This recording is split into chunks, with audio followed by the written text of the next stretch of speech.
Il est 22 heures, bonsoir à toutes et à tous et bienvenue dans cette édition de ce vendredi 19 avril. Voici les titres de ce journal. Organisation d'une conférence sur l'éducation inclusive et équilibrée au Centre de recherche d'information et de l'éducation nationale. Et les parties belligérantes au Yémen doivent respecter le cessez-le-feu de Stockholm, c'est ce qu'a indiqué dans un communiqué le département d'État américain. Voilà pour les titres. Merci si vous nous rejoignez sur Télé Djibouti. Nous entamons avec cette visite, quatrième étape de sa tournée qui le conduit donc dans les 5 régions, en l'occurrence le ministre des Affaires musulmanes, de la Culture et des Biens, Warf Momin Hassan Barre.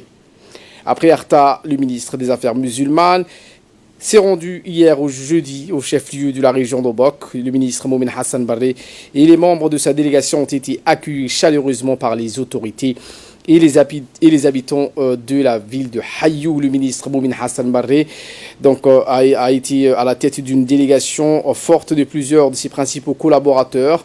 Lors de ce déplacement, le ministre des Affaires musulmanes a parrainé la cérémonie de distribution de la Zaka et de la 4e et dernière tranche des cotisations du parrainage de l'année 2018. À l'issue de cette cérémonie, le ministre et les autres officiels ont remis des enveloppes aux mains de quelques orphelins bénéficiaires de cette dernière tranche de parrainage. Autre activité du ministre, il a procédé au lancement des travaux d'un atelier de sensibilisation sur la valorisation du patrimoine culturel immatériel national.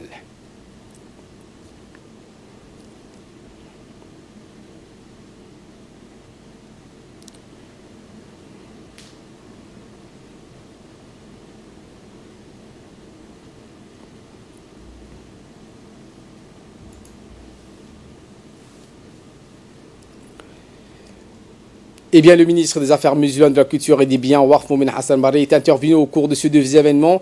Il a indiqué dans son intervention que l'organisation des bienfaisances Diana Zaka n'a pas raté et a vocation d'être une fondation d'entraide et de solidarité envers les orphelins et les plus nécessiteux du pays. Sa mise en place découle d'une volonté du chef de l'État qui, à travers cette fondation, vise à recadrer la solidarité citoyenne au bénéfice des personnes les plus démunies. Et concernant sur le lancement des travaux d'un atelier, le ministre a indiqué que la sensibilisation sur la valorisation du patrimoine culturel immatériel nécessite donc une part importante de la culture pour le développement de notre pays. Il s'agit là, a-t-il précisé, de valoriser les dimensions culturelles de la société en vue de devenir un facteur de développement économique et social générateur d'emplois.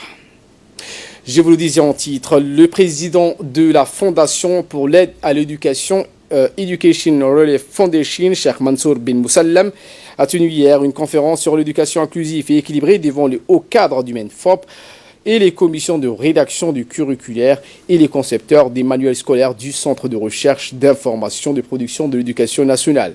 Le Cheikh Mansour a fait cette conférence à la demande du ministre de l'Éducation nationale et de la formation professionnelle qui a lancé un projet pilote d'éducation inclusive et équilibrée qui a obtenu de l'ERF l'organisation de son 3e forum mondial à Djibouti en janvier 2020. L'occasion pour le Cheikh Mansour de faire une large présentation de la vision des missions et des objectifs de l'ERF dans l'instauration d'une éducation équilibré et inclusif à travers un guide mondial qui énonce et explique les 4 piliers de cette approche de l'éducation. La présentation a nourri des échanges entre les participants et le président de l'ERF qui a apporté entièrement satisfaction aux interrogations et aux inquiétudes qui ont été exprimées à cette rencontre.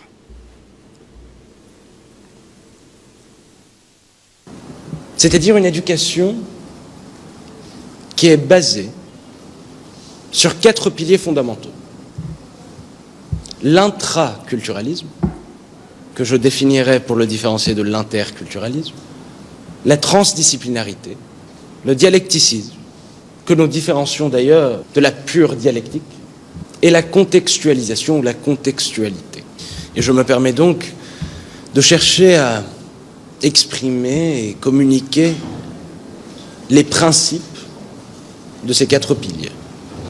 Et pour sa part, le ministre de l'Éducation a d'abord rendu et remercié donc le président de l'ERF pour son appui à la mise en œuvre de ce projet pilote par un comité mixte technique et surtout le choix de notre pays pour abriter le 3e forum mondial. Écoutons le ministre. Nous sommes dans une période où nous recherchons, où nous sommes en train de... En 2000, il y a eu une réelle réforme en cherchant bien sûr à contextualiser nos programmes, Mais encore, ce n'est pas suffisant. Aujourd'hui, nous le savons. Donc nous sommes encore toujours dans cette quête de contextualiser nos programmes pour que ce soit un programme qui répond aux enfants djiboutiens, un programme qui répond à l'économie djiboutienne. Et donc nous sommes dans cette perpétuelle recherche de contextualisation de nos programmes. Et ces coïncidences que j'ai eu l'occasion de rencontrer, cher Mansour, à Mexico, est pour moi un signe. Et derrière, cher Mansour, il y a vraiment des grands intellectuels, des différents continents, des différents pays, des différents niveaux, et qui sont vraiment porteurs de ces valeurs.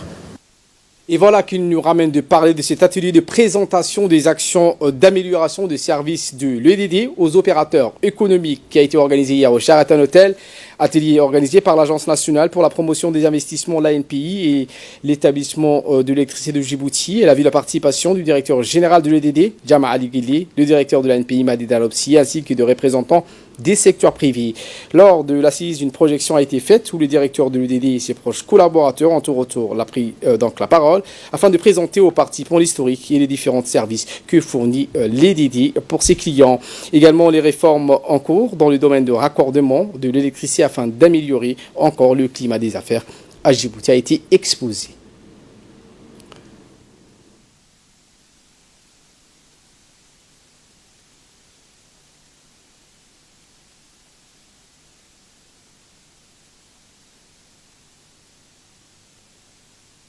Et l'atelier d'aujourd'hui concernait donc le critère dit raccordement à l'électricité.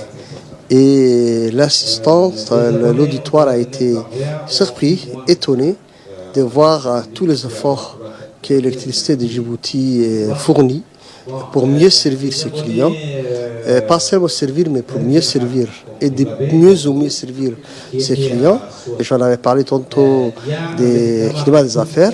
Par rapport à ça, ils ont répondu donc aux prérequis du système Doing Business en termes de raccordement à l'électricité par rapport au développement des deux systèmes informatiques, des prévisions, de gestion et de suivi des délestages. Donc notre agence, qui est la coordinatrice de l'amélioration du climat, du processus d'amélioration du climat des affaires, s'est réjouie et félicite vivement l'électricité de Djibouti, qui, nous l'espérons, va encore consolider la performance qu'ils avaient réalisée l'année dernière, qui était de plus de 50 points. Et nous espérons pour eux aussi cette année un gain significatif qui va donc aussi impacter la moyenne générale du pays. Et pour sa part, le directeur général de l'EDD, Jama Ali Ghili, a dans une interview indiqué que plusieurs réformes sont en cours de réalisation, par exemple la mise en ligne de la simulation des coûts liés au raccordement électrique et la mise en ligne du descriptif de la procédure de raccordement. Écoutons le directeur. Remercions donc le directeur de l'ANP d'avoir réuni l'ensemble des utilisateurs de l'électricité pour que nous puissions exposer donc l'ensemble des services que nous sommes en mesure de rendre donc à la population et surtout notre contribution à l'amélioration de ce qu'on appelle des climats d'affaires. Comme vous savez, l'année dernière, notre pays a atteint le rang de 99 et nous comptons que cette année, ils connaissent encore une amélioration supplémentaire. Et parmi cette amélioration supplémentaire, c'est la partie donc, que nous avons exposée ici qui va certainement conduire à ce que donc, notre pays arrive à un rang encore meilleur. Et surtout donc d'avoir aussi l'ensemble des prestataires de services et les gens qui sont intéressés à savoir donc la qualité des services que EDD met à la disposition des utilisateurs pour que le branchement soit réalisé dans le temps et les procédures à suivre.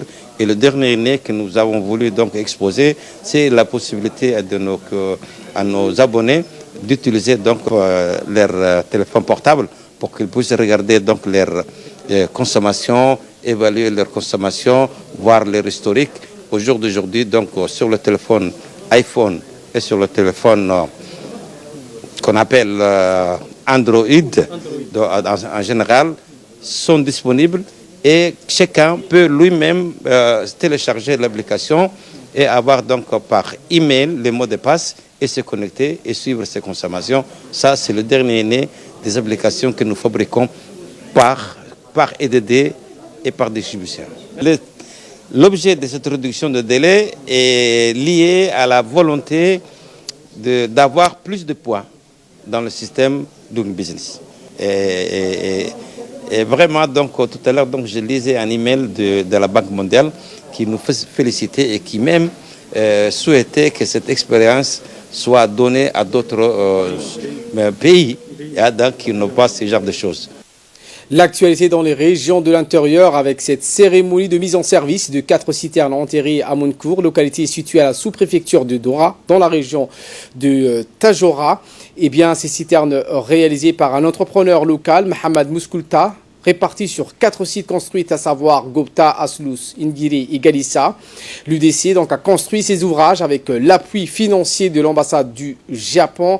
Cette cérémonie d'inauguration a été marquée par la présence de l'ambassadeur du Japon à Djibouti, le préfet de Tadjoura, Abdelmalik Mohamed Bonouita, le chef du corps de l'armée, le colonel Ali Shihim, le vice-président du conseil régional de Tadjoura, Abdourad Omar, et le sous-préfet de Dora, Abdallah Kamil. Le président de l'UDC, Mohamed Hassan, a remercié d'avoir accepté de sacrifier leur temps si précieux pour venir rehausser de leur présence l'éclat de la présente cérémonie de mise en service de 4 citernes depuis 2018.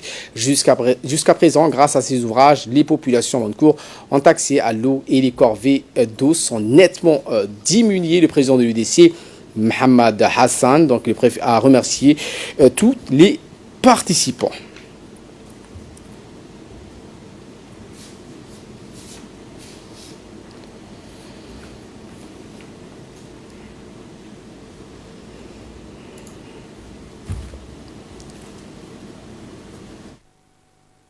Prenant la parole, l'ambassadeur du Japon et le préfet de la région de Tadjoura se sont donc tous deux réjouis de participer à cet événement destiné à apporter une première réponse aux problématiques de la soif. Écoutons.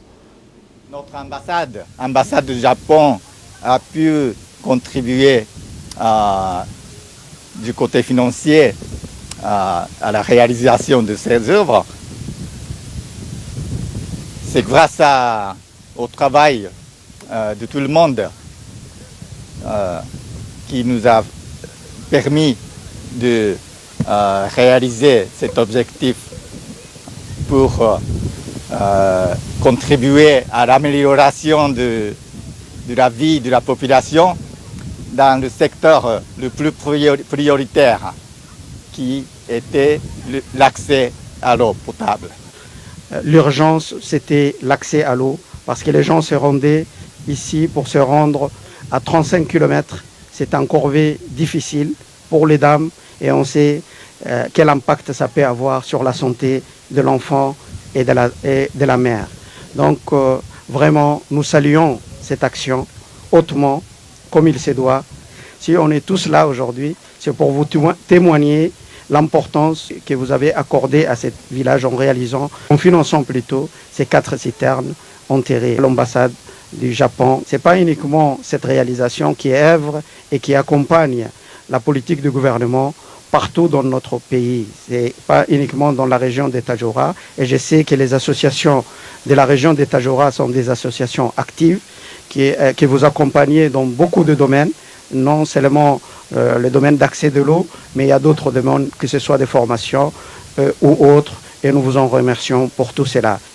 Et de là, nous passons aux nouvelles du monde. Le chef de la diplomatie américaine, Mike Pompeo, et son homologue émirati, Abdallah Ben Zayed Al Nahyan, ont exhorté hier les parties belligérantes au Yémen de respecter l'accord de cessez-le-feu conclu Stockholm l'an dernier, a indiqué le département de l'État. Le Yémen, plongé dans la guerre civile depuis fin 2014, lorsque les rebelles Houthis ont pris la capitale Sanaa, chassant le gouvernement du président Abdourahmane Mansour Hadi. Une coalition pan-arabe dirigée par l'Arabie Saoudite se bat contre les Houthis depuis 2015. En décembre dernier, les parties au conflit ont accepté un plan de redéploiement des forces dans le cadre d'un accord de cessez-le-feu, offrant alors le meilleur espoir de ces dernières années de parvenir à la fin du conflit. Journée de deuil national en RDC après le naufrage d'une embarcation sur le lac Kivu. 13 personnes sont mortes et au moins 114 sont portées disparues après ce naufrage d'une embarcation sur le lac Kivu dans l'est de la RDC. Le président Félix Tshisekedi a décrété une journée de deuil national.